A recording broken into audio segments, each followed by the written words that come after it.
no es fácil. O sea, si tú te pones a pensar qué hace una persona, sobre todo una persona con niños, una familia, de dejar lo que conoce, de dejar su tierra, dejar su familia, dejar lo que tiene por buscar algo diferente. En el capítulo de hoy entrevistaremos a Luis Franco, el actual director de misiones de la Universidad del Norte de Texas en Dallas. Él nos contará un poco de su historia sobre la inmigración, sobre todo lo que es el sueño americano y cuál es la realidad. Espero que este capítulo les sirva para adquirir algún conocimiento. Entonces, vamos a empezar. Buenas tardes, mi nombre es Luis Franco, como dijiste. Ahorita soy el director de misiones en la Universidad del Norte de Texas en Dallas. Am, Tengo 3 años en esa posición, que está a cargo de todo lo que viene siendo el reclutamiento y las admisiones de estudiantes a la universidad. Am, y en agosto serían 15 años trabajando en el estudio y en el área de la educación superior. Ok, bastante tiempo. Bueno, eh, me intriga mucho saber cuál es la carrera o la licenciatura que estudiaste y que nos contaras un poco más sobre la experiencia profesional que has tenido, cuáles los trabajos por los cuales has pasado hasta llegar a tu puesto actual. Claro. Am, pues como te digo, ya son 15 años en esta área. Soy originario de Mérida, Yucatán. Cuando estaba en el cuarto año, tal vez platiquemos un poco más acerca de eso, pero mis padres decidieron emigrar a Estados Unidos, específicamente al norte de Texas, al área de Dallas, y allí estudié, bueno, terminé la primaria, la secundaria. Mantuve el español, pero con anticipación pido disculpas por si mi acento digo palabras incorrectas en esta charla. Pero terminé la secundaria y tuve la suerte de recibir una beca, recibir apoyo como estudiante inmigrante, como estudiante de primera generación, como se dice en Estados Unidos, por ser la primera persona a ir a tratar de terminar un título universitario. A entrar a la universidad que se llama la Texas A&M University Commerce. Ahí terminé una licenciatura en biología y español. Am, Porque mi meta al principio era tratar de entrar a la facultad, a la escuela de medicina. En Estados Unidos es un poquito diferente, pero por cosas de la vida, por el costo, por mi situación inmigratoria y diferentes cosas, am, tuve una oportunidad de trabajar para la universidad y de ahí continué trabajando y me gustó esa área y entré a estudiar la maestría en educación superior, en administración de educación superior. Y después de terminar esa maestría, pues varios diferentes puestos, diferentes posiciones con esta universidad, con sistemas de educación ya de secundaria, y después últimamente este puesto que tengo ahora como director de admisión. Empecé como reclutador, o que se le llama en Estados Unidos a un consejero de admisiones, representante de la universidad.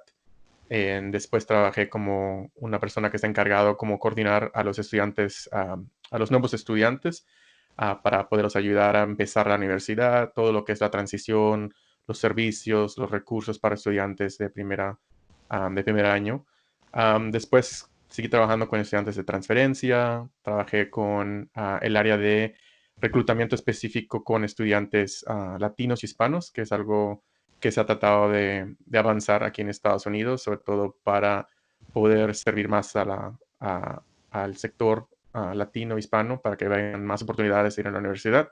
A la universidad que yo trabajaba en ese entonces creó un departamento que era el departamento de alcance a la comunidad hispana, le llamaron. Entonces hacía diferentes programas, eventos, talleres, charlas prácticas con padres, con estudiantes, para que puedan saber que ir a estudiar una carrera era una oportunidad, una opción.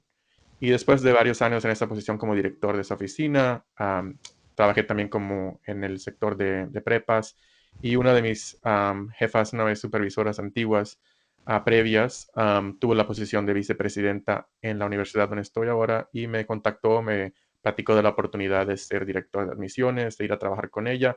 Apliqué para esa posición y ya 3 años ahorita trabajando ahí. Ok. Algo que me intriga es que dijiste que estudiaste la carrera en biología, en un área de la biología. ¿Y cómo explicarías tú el salto, ¿no? Porque algunos pensarían que de biología de estudiar biología y querer estudiar medicina, pasar al área de la educación, como que cuál crees tú o para ti cuál es la relación que te hizo decir, bueno, sí puedo hacer esto, ¿no? Porque mucha gente como que dice, bueno, ya estudié esto, no me puedo ir a un área que no sea la mía, ¿no? Porque pues estoy preparado para una cosa y no puedo ir a otra. Sí, claro. Son dos cosas. Primero, creo que una cosa diferente y al que tal vez los que estén escuchando eso no sepan con tanto detalle, es que en Estados Unidos el sistema universitario, cuando estudias una licenciatura o lo equivalente a una licenciatura en un país como México, por ejemplo, es que hay un como tronco común. Entonces, la mayoría de los estudiantes en todas las carreras estudian básicamente una mitad de todo lo que es las carreras, comparten los mismos créditos, las mismas clases y todo. Entonces, muchos estudiantes cambian de lo como le dicen aquí el major o el campo que quieren estudiar, la carrera. Entonces, como que te permite tener un poco más de flexibilidad. No necesariamente es como que volver a empezar o que todo lo que hagas estudiado o hagas visto, tomado, no tenga nada que ver con algo que quieras hacer. Pero sí es un cambio, sí es algo diferente. Lógicamente tienes una meta, un propósito por el cual estás estudiando dicha carrera. En el caso mío, me gustaba desde chico la ciencia, la matemática, aprender, explorar, o sea, todo lo que es investigar, me llama mucho la atención. Entonces, para mí, continuar, y fue mi último año en la universidad, que son 4 años aquí, en lo que viene siendo la licenciatura. Ya cuando empiezas a hacer los planes para aplicar para la escuela de medicina, que seguirían los siguientes 4 años, am, cuando empecé a ver más todos los trámites, el papeleo, todo eso, y me di cuenta de que habían gastos muy altos por no ser ciudadano o residente americano. E igual es muy competitivo, como cualquier otra carrera profesional, de las plazas y las oportunidades de los estudiantes que puedan entrar. Entonces, mientras determinaba todo eso y tal vez una de las opciones que se me presentaron era estudiar un año más, tipo como preparación para entrar a la escuela de medicina, terminarías con una maestría en biología y en investigación. Am, y mientras veía eso, un amigo que trabajaba para la universidad, o sea, había sido compañero mío de la universidad y le habían dado un puesto en la universidad, me platicó de que querían a una persona bilingüe para trabajar en el área de admisiones. Entonces dije, pues sabía de que una de las prestaciones o beneficios de ser empleado de la universidad es recibir una beca o un descuento, vamos a decirle. Entonces dije, pues sería una forma de poder ayudarme en los gastos de mi estudio. Si puedo conseguir esta plaza, este puesto en la universidad, pues poder seguir estudiando a menos costo o tal vez hasta todo pagado por ser empleado de la universidad. Entonces así es cuando decidí empezar. Era un trabajo, o sea, honestamente el primer año, los primeros 2 años dije, es algo que estoy haciendo para tratar de ver qué oportunidades puedo tener. Pero una vez ya metido en esta área de la educación superior, de admisiones, de servicios a estudiantes, de todo lo que es apoyar a un estudiante, basado en mi experiencia, en lo que yo viví, en lo que yo he visto con estudiantes y todo, me llamó la atención. Entonces, a tu pregunta de cómo hacer ese cambio, que creo que mucha gente que tal vez tenga una carrera o un trabajo ahorita y esté pensando que tal vez el mejor paso o una opción sería cambiar, ya sea de campo o de carreras o de algo, es a veces ver por qué, cuál es tu interés o cuál es tu motivación. Entonces, para mí, el haber querido estudiar la biología, la medicina, aparte de la ciencia, de toda esa área, era, si lo veo de la parte de poder ayudar a alguien, ¿no? Creo que mucha gente que dice, quiero ser, lo vemos ahorita, ¿no? En este tiempo del COVID-19 y la pandemia y todo, la gente que trabaja como enfermeras, médicos, todo ese sector de salud, lógicamente tienen un interés en la medicina y en ayudar a la gente, pero más que nada es eso, de estar ahí cuando alguien te necesita, de poder Claro. servirle a alguien. Entonces, en una manera era como estar ahí igual, ayudar a alguien, en este caso a estudiantes y a familias y a padres, pero en lugar de estarle recetando una medicina o un tratamiento, era estar dándole un consejo, ayudarlo al problema que tenían, era de cómo estudiar, cómo seguir adelante, cómo poder entrar a la universidad. Entonces, me permitió hacer este cambio. Y por último, creo que es también ver qué características que has aprendido. Entonces, en el área de la biología, pues habían varias cosas que podía yo utilizar en esta carrera, en el sentido de, pues es lo mismo de investigación, de entender informática, de poder entender datos, de poder ver cosas tipo, o sea, en sistemas, en poder entender. Entonces me dio como un aspecto más analítico, más específico, para ver el área que yo estaba. Y eso es lo que me ha ayudado, porque, pues, ver como una carrera que tal vez la gente piense, la educación, la administración, es muy diferente de la ciencia o más área, pues, es como que utilizar las diferentes destrezas y lo que he Claro, aprendido en otra área. Ujú. claro, adaptarlo, ¿no? O sea, no, porque creo que mucha gente lo que piensa es que si, por ejemplo, yo que estudié economía, si me voy al área de salud, tengo que dejar atrás todo lo que aprendí, ¿no? O sea, voy a empezar desde cero, voy a desechar todo lo que aprendí porque eso es de economía y me voy a dedicar al área de salud y voy a empezar desde cero, ¿no? Entonces lo que tú hiciste, o bueno, es adaptarlo, ¿no? O sea, qué es lo que aprendí, qué es lo que me puede servir y en qué puedo yo relacionar lo que ahora voy a estudiar, ¿no? O sea, adaptarlo, no perder lo que has estado haciendo, ¿no? Sobre todo porque si ya dedicaste una parte de tu vida, tu tiempo, tu desgaste a aprender sobre biología, como que tirarlo todo a la basura, como que no va. Bueno, ahora quisiera yo ir un poco más al área de tu historia, ¿no? Mucha gente piensa que como tú, eh, digamos, mucha gente lo llama el sueño americano.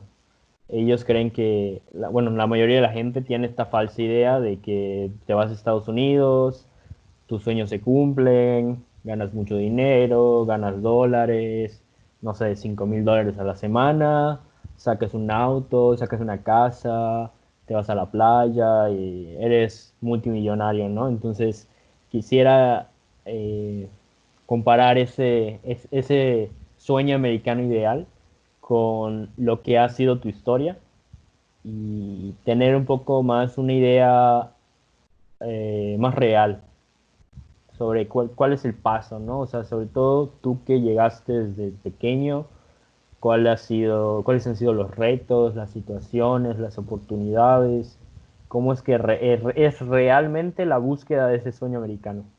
Sí. Mira,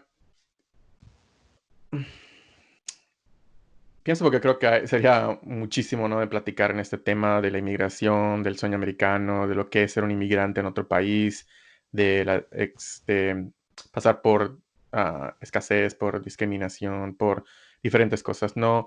Pero en el tiempo que tenemos, creo que lo más importante que te pudiese compartir es que en el caso mío, yo no tomé la decisión, ¿me entiendes? O sea, soy una persona que ha tenido el beneficio, la fortuna, la oportunidad, la suerte, como le quieran llamar diferentes personas, a lo que he tenido en el sentido de en el ambiente donde he estado, ¿no? Claro está, quién soy yo, quién creo que soy yo, aparte de lo que me han dado mis padres, en el sentido de la preparación, de las características, del ambiente en que crecí, de las oportunidades, de lo que yo fui creando por yo mismo, de las decisiones que tomé. Pero aparte de eso, lo que quiero decir es de que hay gente, por ejemplo, que tal vez escuche esto y diga, como adulto, ¿no? Como persona que pueda tomar una decisión, decir, me voy a ir a un país, a Canadá, a Estados Unidos, a Europa, donde sea. O sea, el punto es que no puedo estar donde estoy yo. Y a veces tal vez es ir a otra parte de tu propio país, a una parte más desarrollada, donde haya más economía, más oportunidad, para lo que estás haciendo, estudiando, trabajando, etcétera.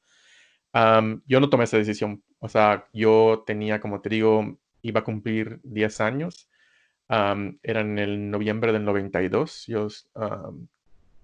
Cuando decidieron mis padres, bueno, mucho antes, ¿no? Mi papá se vino un tiempo antes y nos mandó a traer a mi mamá, a mi hermana, a mi hermano y a mí a Estados Unidos.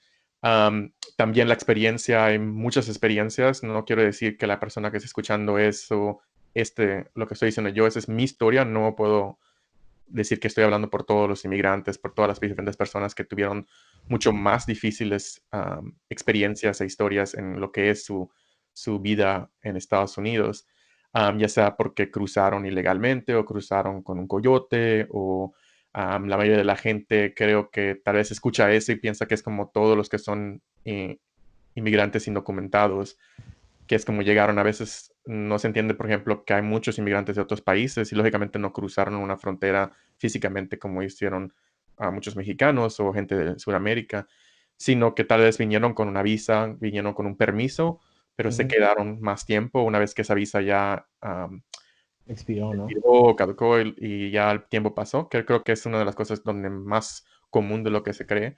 Y ese fue el caso de nosotros.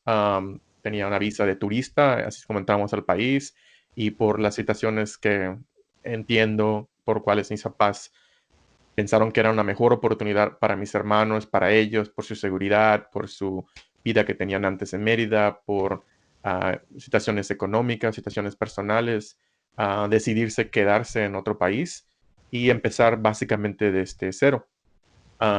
Entonces, como te digo, ellos creo que ellos te pudiesen dar más ese punto de lo que es hacer esa decisión y irme a otro país para perseguir un sueño americano.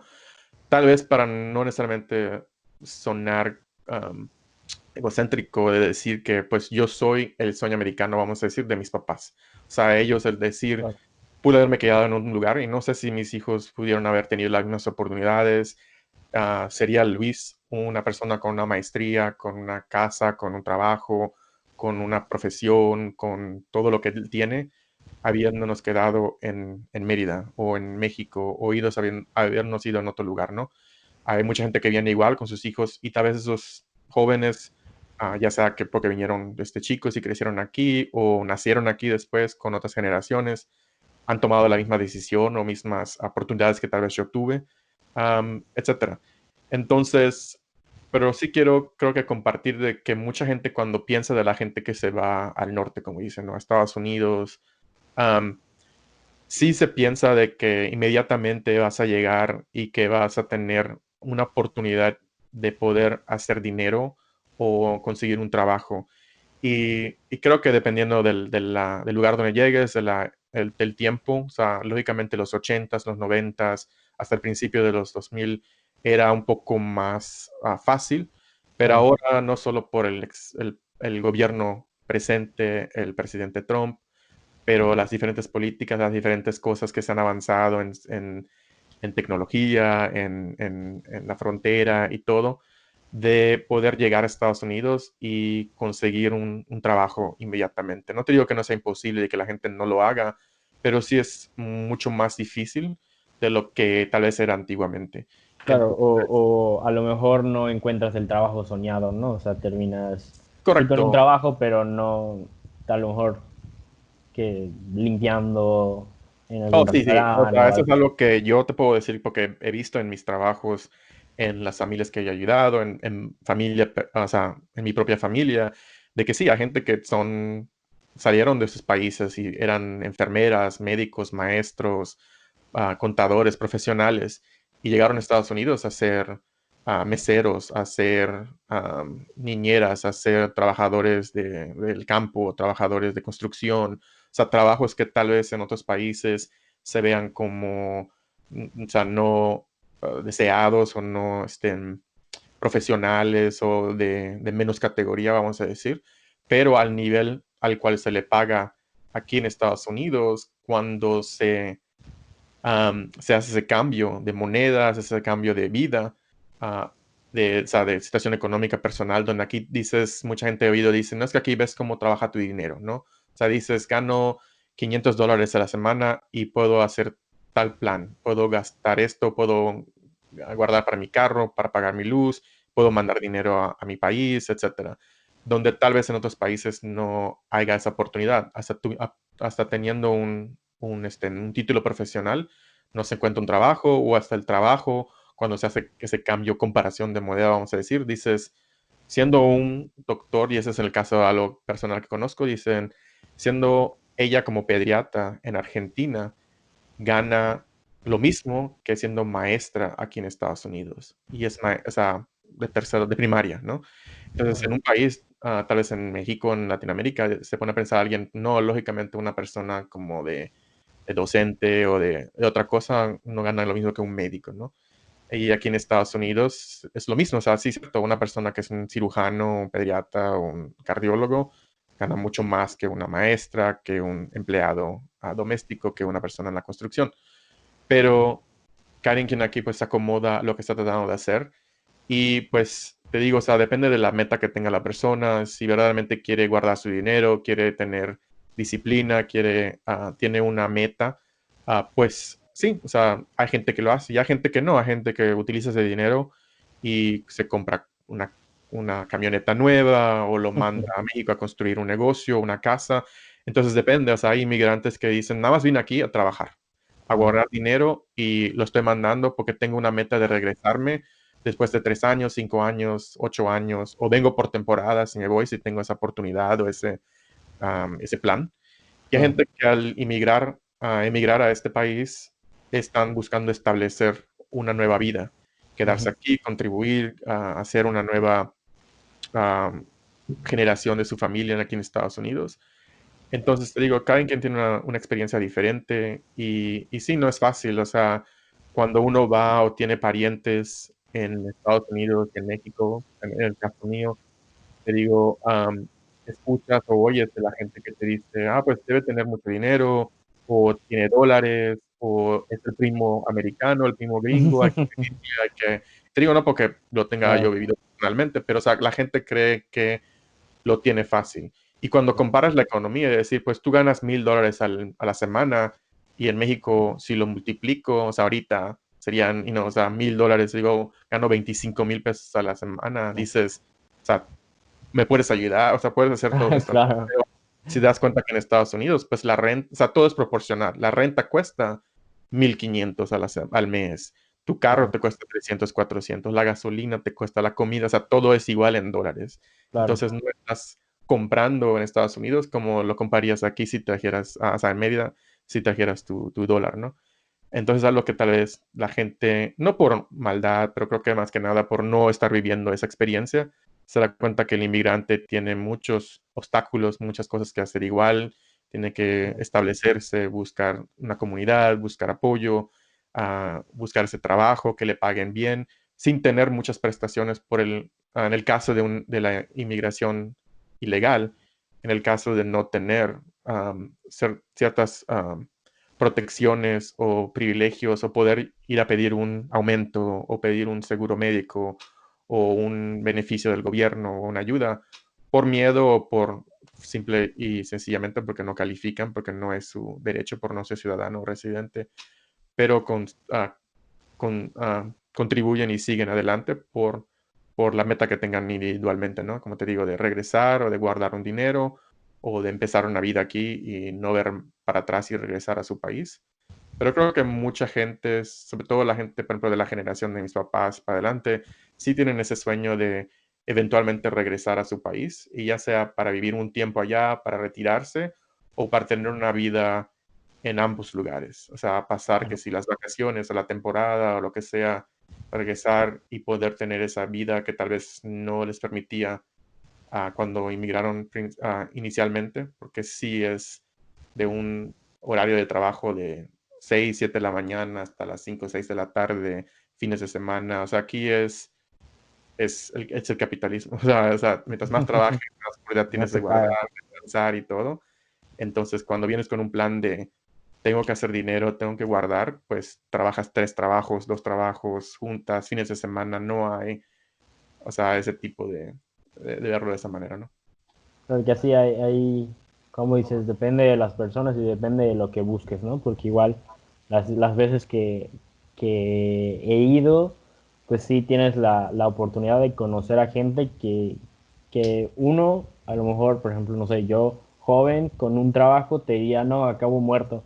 Y ellos llegan a las 5 de la mañana, se van a las 12 y tienen un trabajo al que entran a la 1 y luego salen de ese trabajo a las 7 y luego tienen un trabajo de 8 a 4 de la mañana. Entonces, tú mismo te preguntas, oye, ¿y en qué momento duermes, no? Y hay gente que literalmente vive trabajando porque, como dices, ese es su sueño, ¿no? O sea, o a lo mejor el padre es el que se va a Estados Unidos a trabajar y tiene a su familia en México y como dices, ¿no? Bueno, trabaja y vive en el departamento más barato que puede encontrar, con el auto más barato que puede encontrar para moverse, y todo lo demás se lo manda a su familia para que construyan una casa, para que tengan una buena vida, para que pongan un negocio. Pero bueno, es como que el plan que tienes, ¿no? Porque igual decías que hay mucha gente que se pierde en eso, que a lo mejor les llega su primer cheque y no sé, ven $500 y hacen sus cálculos y $500 a la semana, van y se sacan un Mustang de última generación en la agencia que puedan y por eso mismo yo creo que muchas veces veía gente que les quitaban esos autos o los famosos programas de que te quitan el auto porque no pagas, es por eso mismo, ¿no? Porque la gente se emociona viendo esos ingresos y a lo mejor saca esa misma cuenta de yo en Mérida o yo en cualquier otra parte de México o en otro país, gano, pues aquí lo medio por semana serían a lo mejor 1,000, 2,000 pesos, que son unos 50, $100 cuando el peso está regular, ahorita son menos. Y vas ahí y pues a la semana una persona en un trabajo de restaurante ganará unos $300, $400 a la semana, ¿no? Una persona normal, a lo mejor un dishwasher, el que lava los platos, ganará $300, $400 a la semana y ya de plano ahí son mínimo 8,000 pesos a la semana. Entonces sí, cuando sacas esa cuenta a lo mejor te pierdes porque no tomas en cuenta que ganas en dólares, pero gastas en dólares, sino que tú te quedas en eso de gano en dólares y son un montón de pesos, ¿no? O sea, tengo 8,000 pesos a la semana, pero sí, o sea, cuando vas a una máquina de refrescos o algo así, pues un refresco te cuesta 40 pesos, cuando aquí te cuesta 10. Entonces, como dices, todo se compensa y por eso mucha gente que trabaja ahí junta dinero y luego viene aquí a lo mejor a sus vacaciones o su retiro, porque pues ahí sí te rinde, ¿no? O sea, es como que viajes todos los días, trabajas ahí, cobras tu cheque y vienes a gastarlo aquí a México, a lo mejor ahí sí te rinde. Pero la gente normal, los mortales, los que se tienen que quedar ahí y vivir ahí, eh, es que ya ven realmente que no es tal cual, ¿no? O sea, sí, cuando sacas la conversión, ganas 8,000 a la semana, pero te gastas 7,000 a la semana, ¿no? Entre gasolina, entre comida, entre tu renta, entre cualquier problema que puedas tener, porque pues si no tienes acceso a todas las seguridades sociales, a todos los apoyos, a todo esto, mucha gente igual por falta de información. Hace poco leí sobre un caso en Canadá de gente, de trabajadores mexicanos que se llevaban a Canadá, los contrataban y todo, y eran obviamente ilegales. Y ellos, al final, su empleador les decía, ¿sabes qué? Ya no te voy a pagar, vas a trabajar y si no quieres, yo llamo a inmigración y que te deporten. Entonces lo pierdes todo. Entonces como que la gente igual, o sea, porque sí es cierto que no tienes tanta protección como un ciudadano americano, pero al mismo tiempo tampoco es como que seas nada, ¿no? O sea, en algún punto estás protegido o sea, la ley te protege un poco, ¿no? Mucha gente no tiene el conocimiento, no tiene la información y tampoco la busca, a lo mejor se deja llevar por cosas que dice la gente, ¿no? Cuando decían lo de que Trump quería deportar a los hispanos, pues, o sea, la gente pensaba a lo mejor que van a entrar a las casas así, por todos lados van a entrar a las casas y donde haya un hispano lo van a deportar, ¿no? Sí, o sea, mira, como te digo, o sea, podemos hablar del tema de la inmigración o sea, de la economía y de varias cosas que están entrelazadas en ese tema. Creo que lo importante es dejar saber de que al fin y al cabo son seres humanos. O sea, cada persona tiene su propia historia, su propia ambición, su propia meta, su propia familia, su propósito. Hay gente buena, hay gente mala, hay gente con preparación, hay gente que tal vez ni terminó la primaria, hay gente que, o sea, hay de todo. Y con haber de todo, también hay de todo en el sentido de las oportunidades y experiencias que tienen al venir en Estados Unidos. Como dices tú, no solo en Estados Unidos, en otros países, y lo vemos de no solo de México a Estados Unidos, sino de personas que van de África y del Medio Oriente a Europa y cómo los tratan ahí, etcétera. O sea, creo que es lo que, cuando empiezas a hablar del tema de la inigualdad en lo que viene siendo esa situación económica donde está el 1 del 1% que son dueños de empresas, de compañías, de todas esas cosas que está basado y lo importante para esa organización, esa compañía es buscar cómo cortar un gasto, cómo incrementar su ganancia. Y esto puede ser en pagarle menos a un empleado porque sabe que al pagarte a ti $10 la hora, que suena como que muy bueno, como dices tú, cuando lo comparas y dices, pues $10 la hora, o sea, 40 horas a la semana, que es un promedio de lo que es una semana laboral aquí, dices, pues ya tengo ya $400. O sea, ¿en qué trabajo en México voy a ganarme lo equivalente a $400 a la semana? Entonces, dices, pero verdaderamente ese trabajo, lo que están haciendo, ya sea por lo físico, por el peligro, por trabajar en una fábrica, a un sector de educación, de lo que sea, ¿no? A $10 la hora es menos de lo que es el salario mínimo, de lo que está peleando mucha gente aquí, que es $15 por hora, con beneficios, con un seguro, con diferentes prestaciones, etcétera. Entonces, la manera de tal vez de una compañía, de cualquier sector, de decir, ok, pues un ciudadano americano, un residente americano, una persona que tiene la oportunidad de pelear y ver todo esto, quiere $15 la hora, ok, pues me llevo esa parte de mi negocio a otra parte del mundo, como vemos que muchos se van a China, a Tailandia, a Vietnam, a lo que sea, porque ya saben que la mano de obra es mucho más barato. O cuando llega la gente y la demanda de la mano de obra o del trabajo inmigrante, pues lógicamente lo van a pagar, le van a pagar $10 la hora, $11 la hora, porque todavía sí se están ahorrando 4 o 5 días a dólares la hora. Entonces, sí hay mucho abuso, mucha situación de injusticia en lo que viene siendo este aspecto laboral. Y hay gente que, como te digo, que depende de cómo se organice, cuál es su propia meta, no solo por lo que uno tenga control, pero también tiene mucho que ver dónde llega, dónde está, en qué es lo que busca, qué oportunidad tengas. Si no tienes una preparación, si no hablas bien el inglés, no vas a venir a trabajar de una carrera donde te paguen, no tengas una oportunidad de una persona que, como te digo, tal vez bajó de otro pueblo donde no terminó la primaria, pero por situación de la vida buscó cómo llegar a Estados Unidos. ¿Qué es lo que puede hacer cuando llegue aquí, no? O sea, no ya tiene un trabajo de $1,000 a la semana, sino tal vez lo único que él puede hacer es ir a trabajar en el campo a la agricultura, o ir a limpiar algo, o ir a trabajar en ayudante en una hora de construcción, algo así, ¿no? Donde tal vez aprendan el trabajo, o le enseñen, o alguien le comparta algo, y mientras le permita tener un poco de dinero, tal vez lamentablemente sea más de lo que, o sea, de venir de nada, con me pague $100 a la semana, pues es más de lo que yo tenía en mi pueblo, en mi ciudad o en mi país donde me vine Oh, antes de llegar a Estados Unidos, ¿no?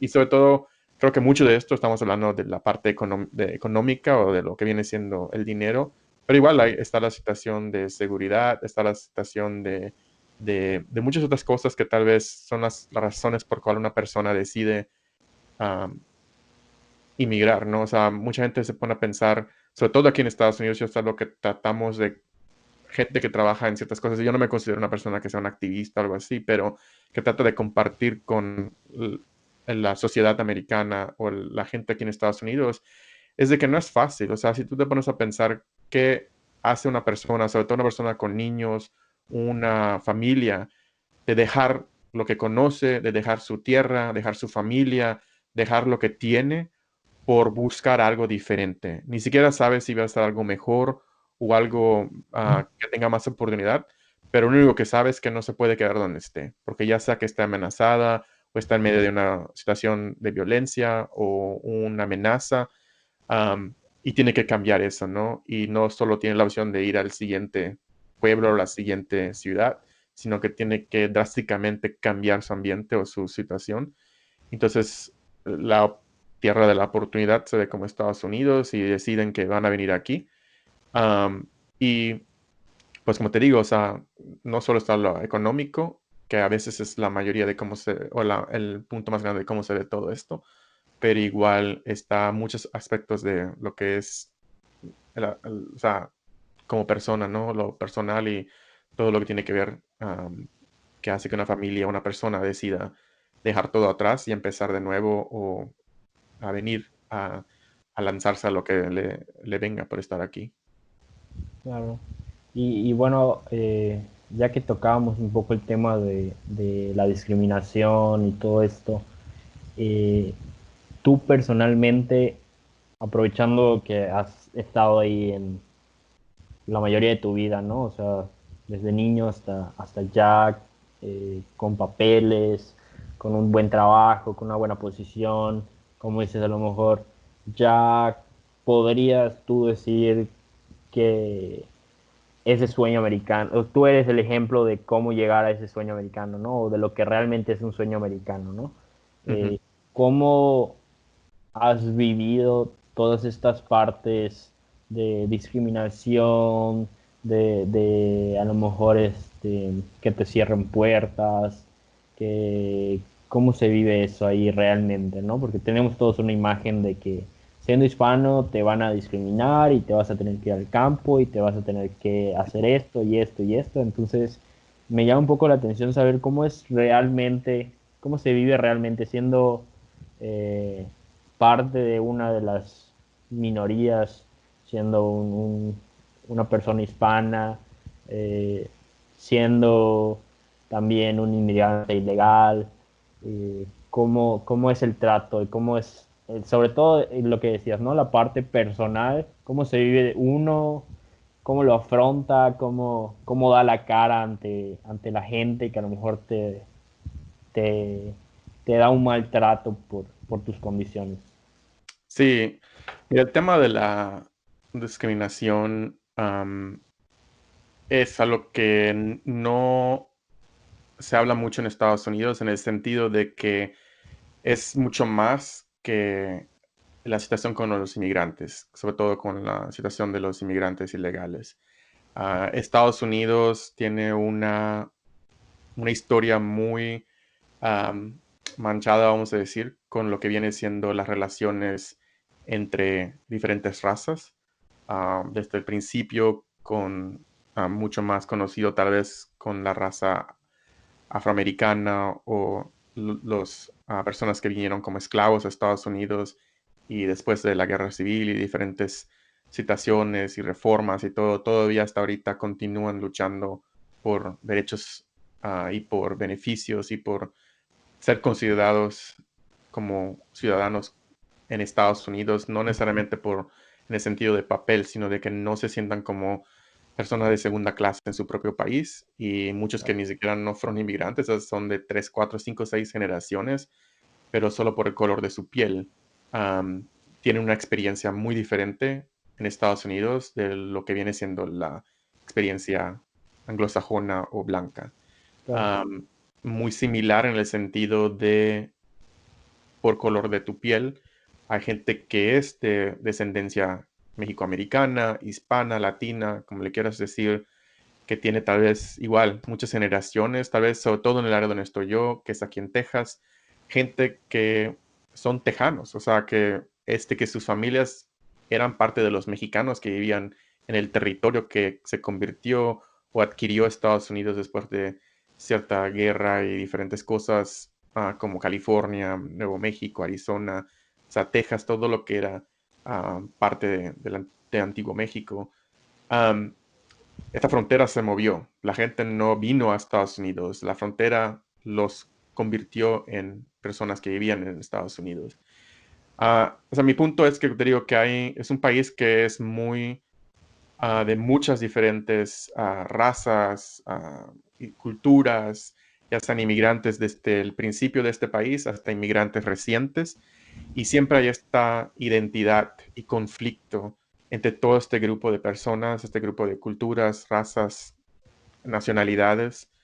Am, y como este país ha creciendo y como ha más recientemente convirtiéndose en un país que es de mayoría de minorías, pues se siente más. Y cuando le agregas la, lo que viene siendo esta era del presidente Trump, que no solo es él, sino lo que representa él, lo que él es un síntoma, vamos a decir, de ciertas partes de la sociedad americana.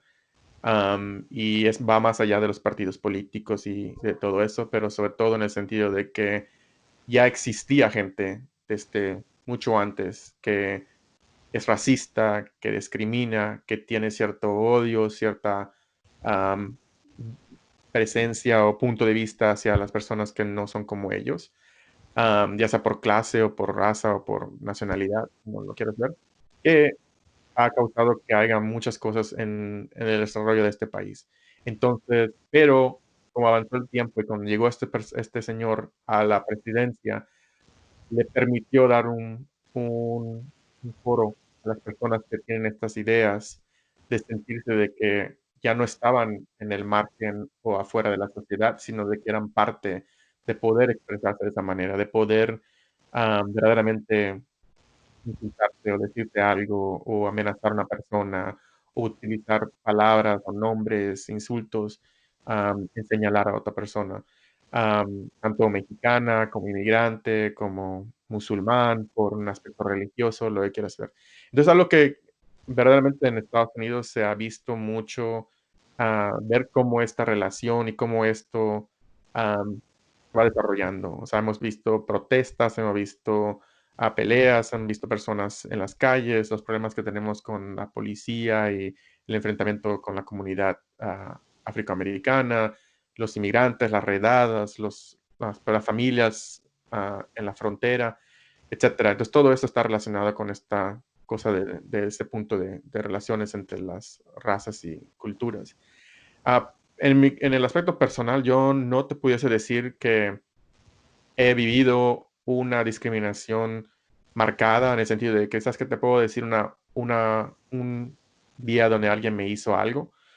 Lo que sí existe, que igual es porque te digo, no hay una cierta educación que vamos a decir que prepara a toda persona en eso y no estamos exentos nosotros como hispanos latinos. Te puedo decir igual, hablando honestamente, de que hay hispanos que hablan mal de los anglosajones, hay hispanos que hablan mal de los personas de color. Claro, es todos Ah, contra todos, ¿no? sí, exactamente. Entonces, no, nadie está libre, nadie es una persona que dices tú, hoy nos tratan mal solo a nosotros, lamentablemente, ¿no? Entonces, te digo, lo que sí hay mucho es lo que en inglés le dicen microaggressions, o sea, agresiones, microagresiones. Tal vez no te voy a ir a decirle, ay, mira, está pasando este muchacho yucateco, mexicano, y le voy a ir a insultar, le voy a decir que no hay una oportunidad para él o algo así, ¿no? Porque sí hay muchas leyes y hay muchas cosas que prohíben eso. Pero una vez ya teniendo ese trabajo, esa oportunidad, tú como persona hispana, como latino, como inmigrante tal vez, vas a oír comentarios, vas a oír innuendos, vas a oír diferentes observaciones, ya sea en chiste o en una expresión, donde si tú te tomas una pausa y lo ves, dices, esto viene de un punto racista, o esto, Claro. ¿por qué se lo dirías a otra persona o me lo estás diciendo a mí por el color de mi piel, por mi apellido, por donde yo vengo?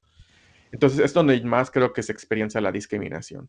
No hay tanto, creo que, no quiero decir que no, o sea, sí existe, hay mucha gente que todavía día a día tiene la experiencia de que tal vez se le niegue algo, un apartamento, un trabajo, no una oportunidad, o escojan a alguien sobre él por un aspecto que tenga que ver con su raza, su color, con su situación inmigratoria.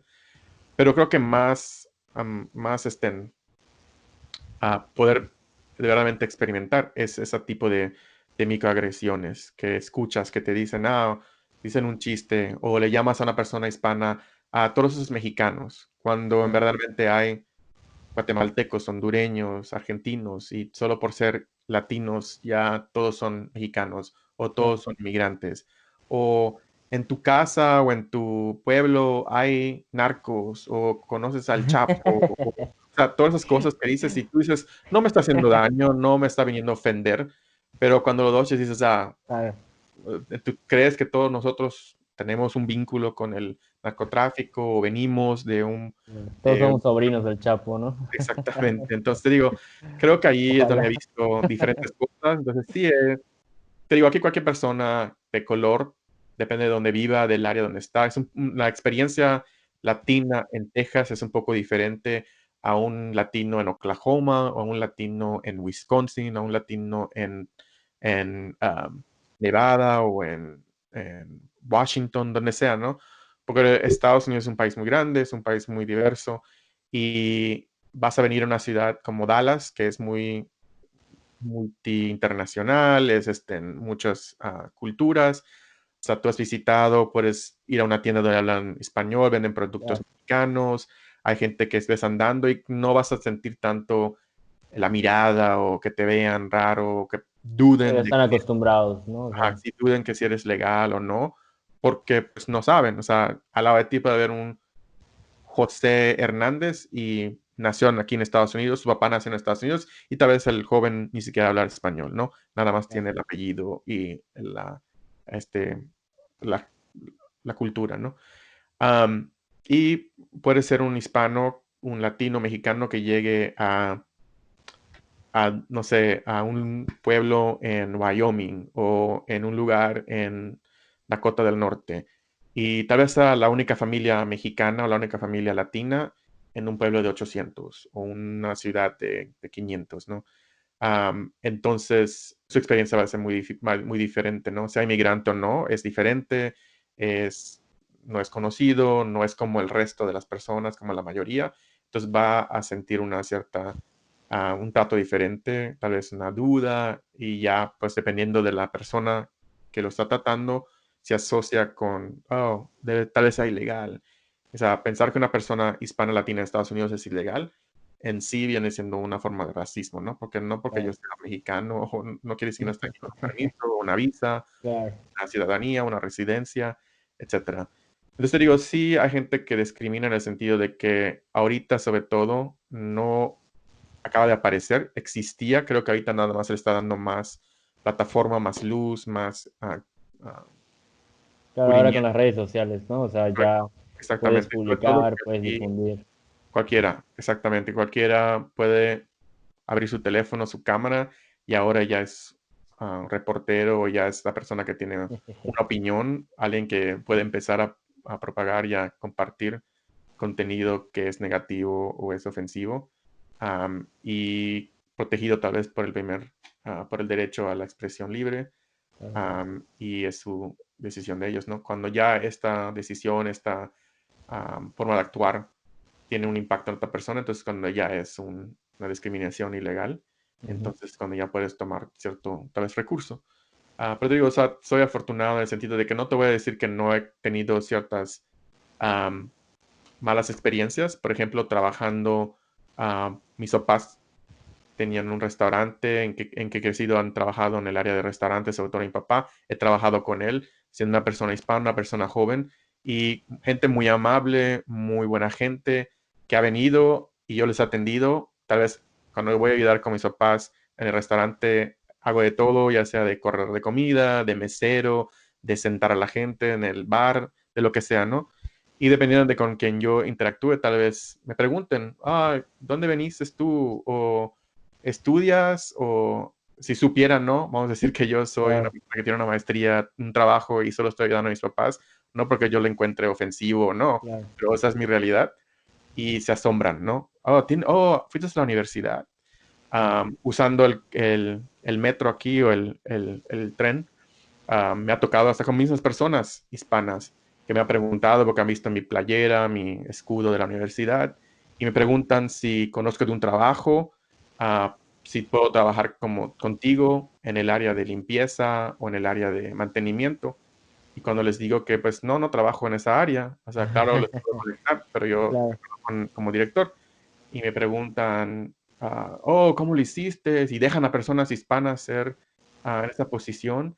Entonces dices, hasta te das cuenta Claro. de no toda la mentalidad de la persona, porque te digo, esas son personas hispanas que me han hecho esa pregunta, a personas de diferentes colores, razas y Que ellos experiencias. mismos se ponen en esa categoría, ¿no? De que yo soy hispano y el trabajo que puedo conseguir es de limpiar baños en una universidad, ¿no? O sea, es el único trabajo que puedo yo acceder en una universidad.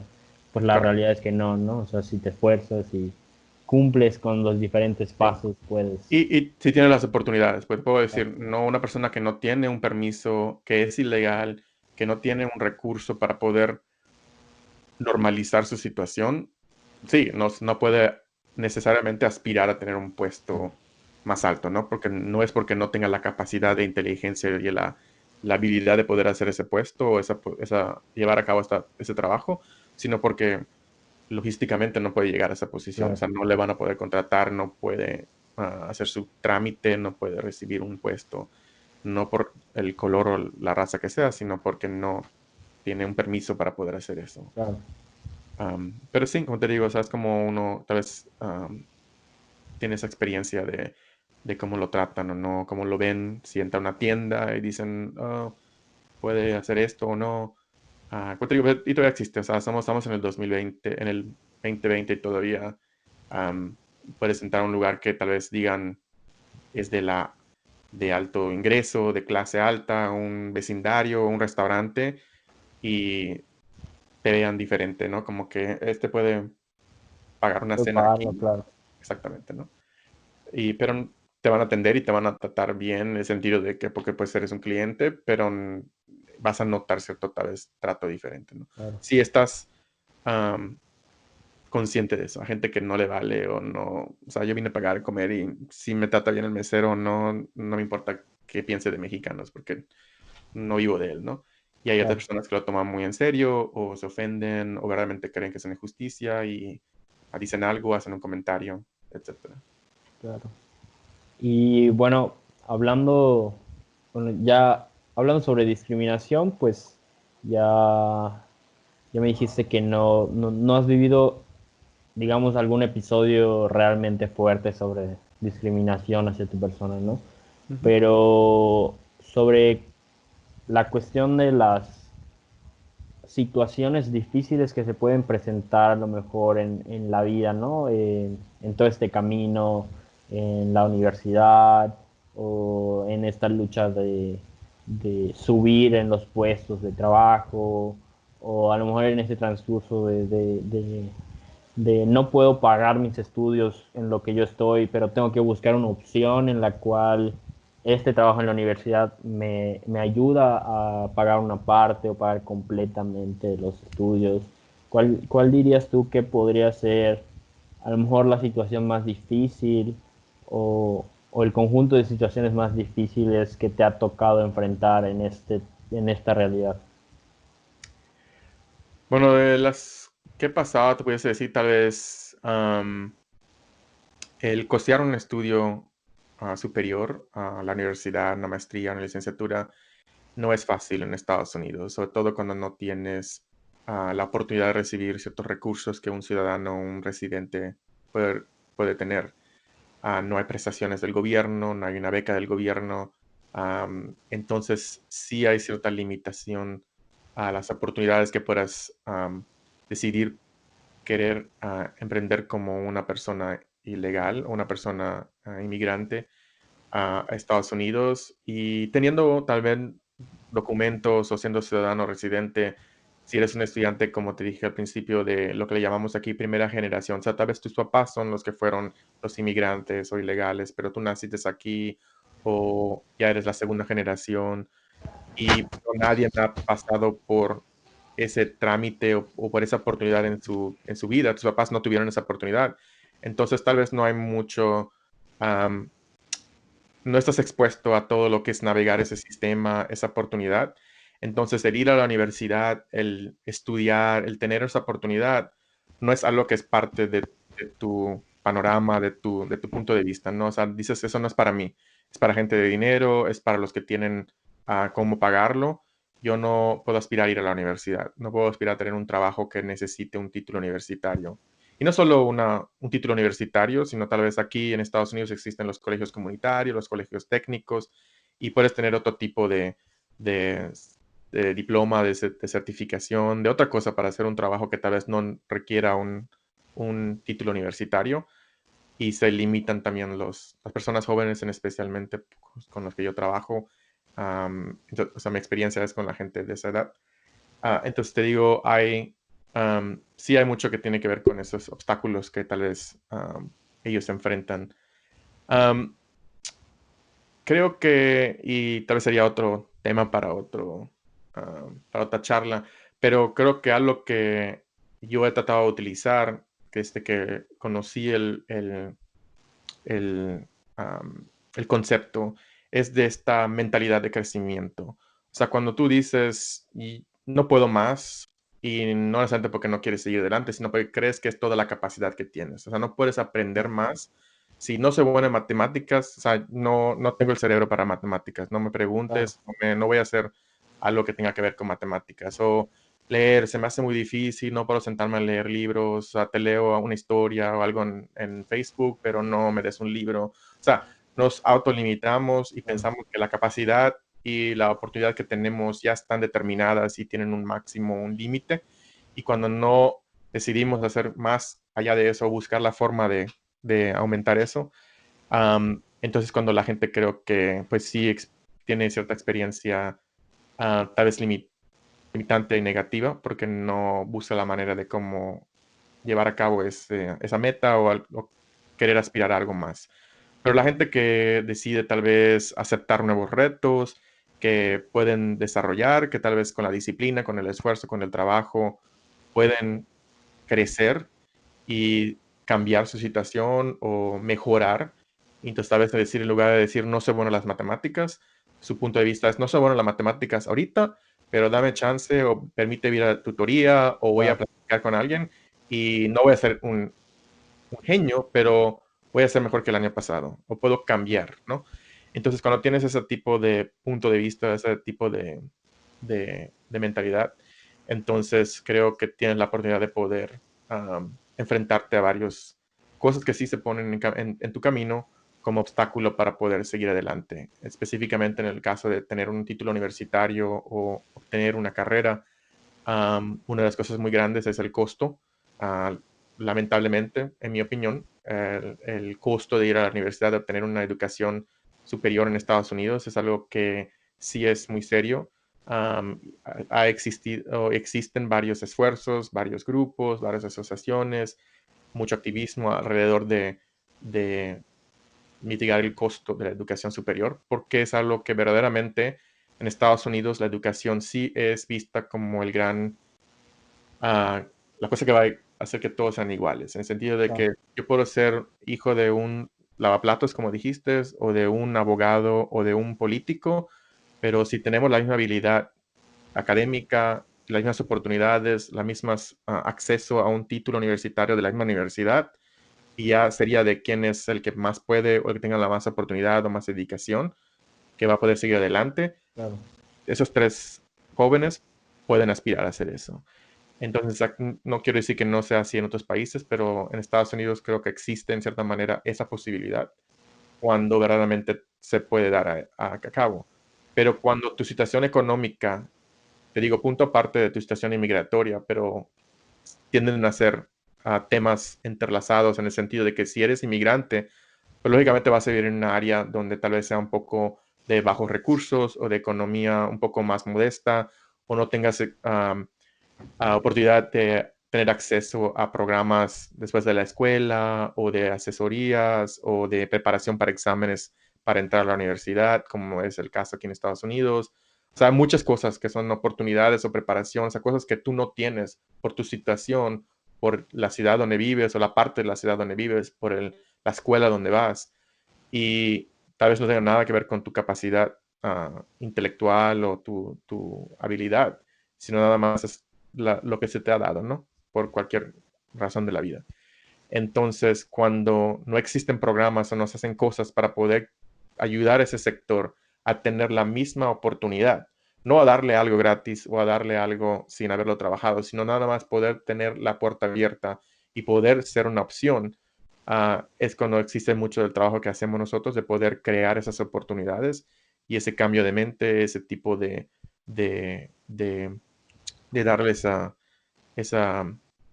motivación a esos jóvenes, pero pueden ser de cualquier edad igual, para que puedan ver de que sí hay una opción diferente a tal vez repetir un ciclo o quedarse en algo de que no ven un camino diferente, ¿no?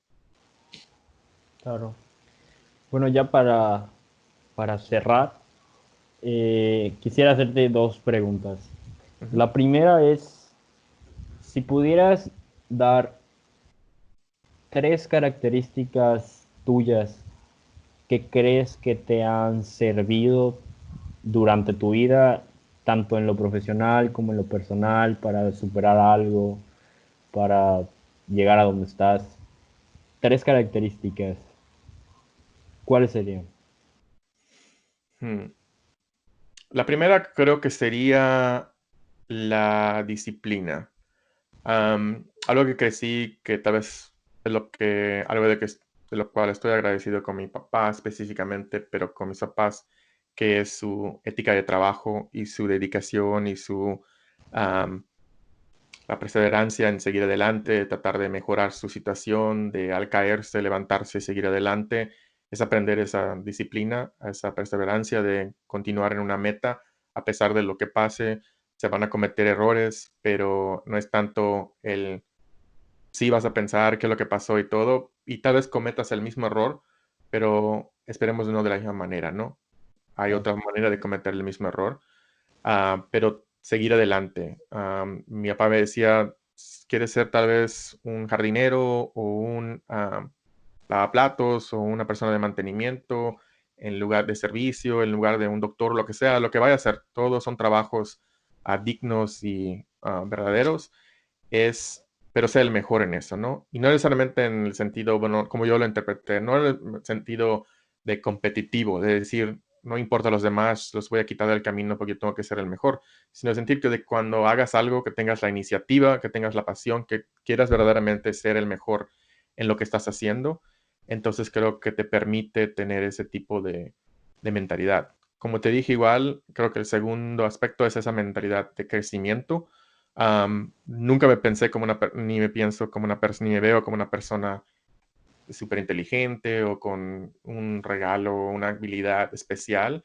Am, Normalmente me pienso una persona que creo que sabe lo normal, creo tal vez de muchos temas, pero es de decir, tal vez no sea el más inteligente o no tengo un talento innato o una habilidad, pero sí tengo la habilidad de decir, pero puedo aprender o investigar o buscar una manera o tener una iniciativa de ir a ver qué otra oportunidad existe o cómo puedo mejorar o si me saqué un 8 un 10 o lo que sea, cómo sacar algo mejor o si tal vez me dieron esta beca, cómo puedo sacar otra beca para hacer algo, o sea, cómo buscar otras oportunidades, cómo no quedarte estancado en el caso de decir, es todo lo que puedo hacer. Y por último, creo que en el caso de una característica para mí, que no fue algo que fue verdaderamente, o sea, tengo 37 años, no te voy a decir que en mi juventud o algo así, pero en los años formativos, tal vez después ya en la universidad, fue para mí personal, en lo personal fue mi fe. Cuando gente creo que escucha acerca de hablar del tema de algo espiritual, pues es un tema que dices tú, pues es muy personal o tal vez muy, hay varios conflictos y mi opinión acerca de la religión o de cualquier denominación o la religión organizada, como quieras ver, no necesariamente estoy hablando de eso, pero cuando tienes un sistema de fe, un sistema moral, algo que te dé esperanza, algo que te permita cuando las cosas no se vean bien y poder creer en algo más, creer que tienes un propósito, de que tienes y que eres parte de algo más grande que solo tú, que tienes, de que existe una oportunidad, un futuro mejor, por tal vez cursi que suene, pero decir, o sea, hay días mejores y si tengo esta fe y trabajo y hago todo, sí, cierto, Dios me puede ayudar, si crees en Dios, pero creo que si tienes ese tipo de sistema moral que te permite ser, al fin y al cabo, una buena persona, una persona que dice, no solo es por mí, sino por mi familia, por mis amigos, por mis conocidos, ¿cómo puedo hacer esto, no? Y si eso es algo o sea, difícil, no porque yo lo predico o lo digo, sino porque lo trato de vivir. No soy perfecto, sé que cometo muchos errores, pero creo que en lo que trato de hacer, y te digo, no es fácil, es ver cómo trato de no ser egoísta, de cómo ser una mejor persona, de cómo pensar en otros, de cómo tratar de dejar una marca positiva en el mundo en que vivo, de tratar de ser una persona consciente acerca de diferentes temas y diferentes cosas que no solo tengan que ver con mi éxito o mi logro, sino cómo puedo ayudar a otros a tal vez tener la misma oportunidad o ser mejores que yo, si es lo que ellos se proponen. Pero te digo, o sea, hay varios estrategias y conceptos y libros. A mí me encanta estudiar la psicología del éxito, y hay varios libros que te pudiese compartir y personas y todo que hago cuando hago charlas y todo con chavos acerca de esto que es la pasión y la perseverancia, lo que le llaman el grit en Estados Unidos, que es decir, tener ciertas agallas para poder seguir adelante y no darte por vencido, ¿no? O sea, te digo, tus capacidades y las oportunidades que tú tienes, sí, cierto, muchas cosas que influyen en eso. Tal vez no tengas mucha libertad en controlar ciertos aspectos, pero sí vas a tener siempre la oportunidad de cómo reaccionar y cómo enfrentarlos. Eso sí lo puedes controlar, ¿no? Entonces, tu punto de vista en esa situación difícil, ya depende de ti, de cómo puedes seguir adelante. Ok. Y bueno, ya para terminar, si tú pudieras dar un consejo, o más bien, creo que para hacerlo un poco más interesante, ¿cuál dirías tú que es un consejo que a ti te hubiera gustado que te den? Ese Mm, consejo que tú dijeras, ¿sabes qué?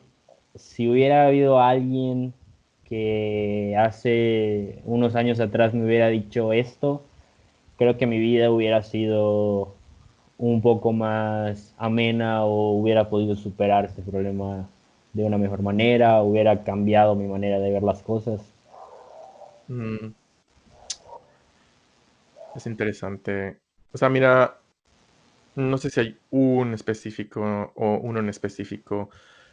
Si lo veo por el punto profesional, creo que algo que he aprendido más, sobre todo en estos últimos meses y en esta situación, es tomar más tiempo personal. Creo que cuando eres una persona, y sí me considero una persona, como le dicen aquí, workaholic, o sea, adicta al trabajo, a dedicarte a lo que haces, y no por algo negativo, o sea, no me siento mal, no me siento esclavo de mi trabajo, ¿no?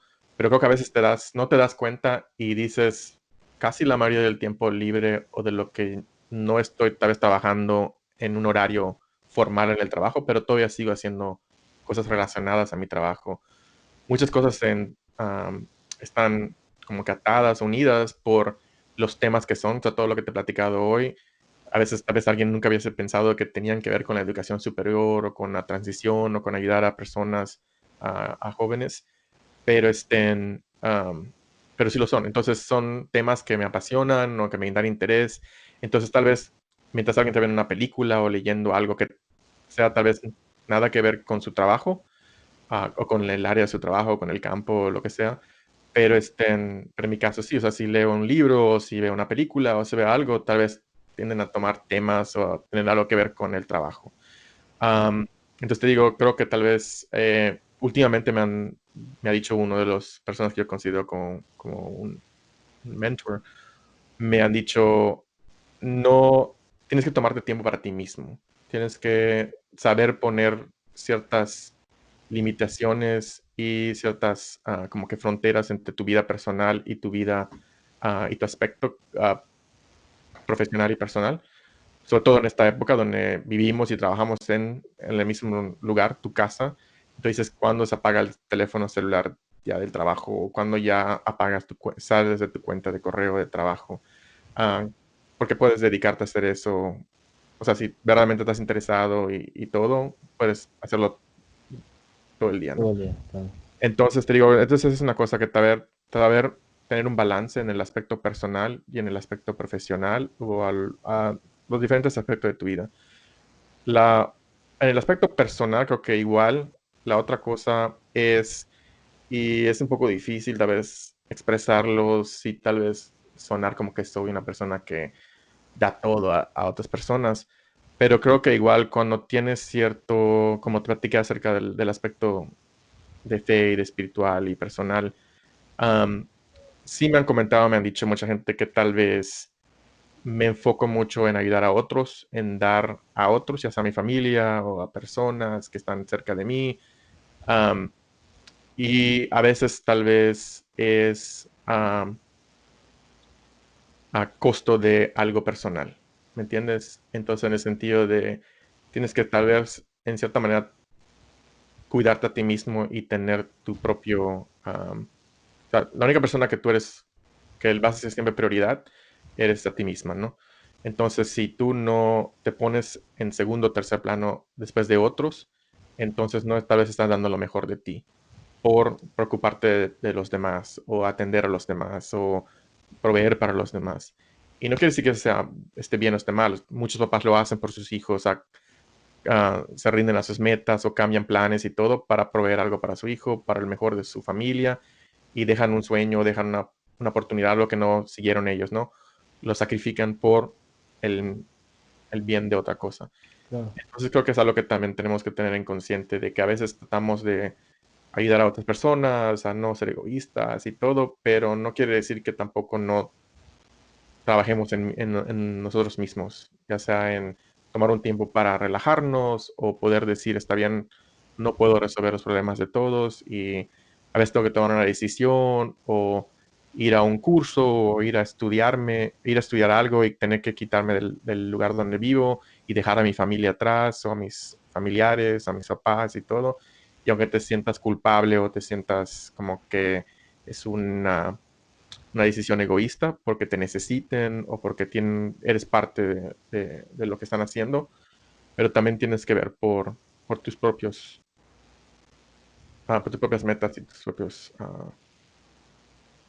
lo que quieras hacer, Interesante, ¿no? ¿no? Ujú. Perfecto. Pues si estás de acuerdo, me gustaría dejarlo ahí. Creo que es un buen punto para terminar.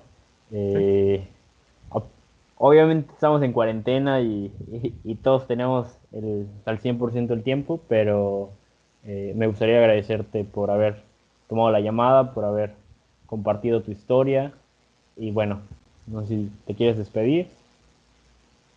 Gracias, o sea, gracias a ti igual por platicar y creo que espero que los que han escuchado eso tengan un diferente punto acerca de lo que es ser inmigrante o el sueño americano o lo que es la experiencia de vivir en Estados Unidos, tal vez en los temas que tomamos, de las personas que están pensando en tomar una decisión de estudiar algo o de tomar una oportunidad, que se sientan tal vez que en esos tiempos donde tal vez por la pandemia, por lo que sea, son tiempos tal vez de incertidumbre o de no pensar de que vas a poder planear o seguir algo en un futuro y tenemos que seguir haciéndolo, no porque pensemos que se vaya a acabar algo o sea el fin de algo, a ser tan tal vez extremista o tener un punto pesimista, sino tal vez decir qué oportunidad por seguir adelante y ver todo como un nuevo reto. Recuerden también que tenemos la página en internet www.eduardocárdenas.me. Ahí pueden encontrar toda la información sobre mí, sobre este proyecto. Tienen acceso a los podcasts, a los videos de las entrevistas, tienen acceso al videoblog, tienen acceso a la comunidad. Súmense a este proyecto tanto en la página como en las distintas redes sociales. Ahí pueden encontrar toda la información que necesiten.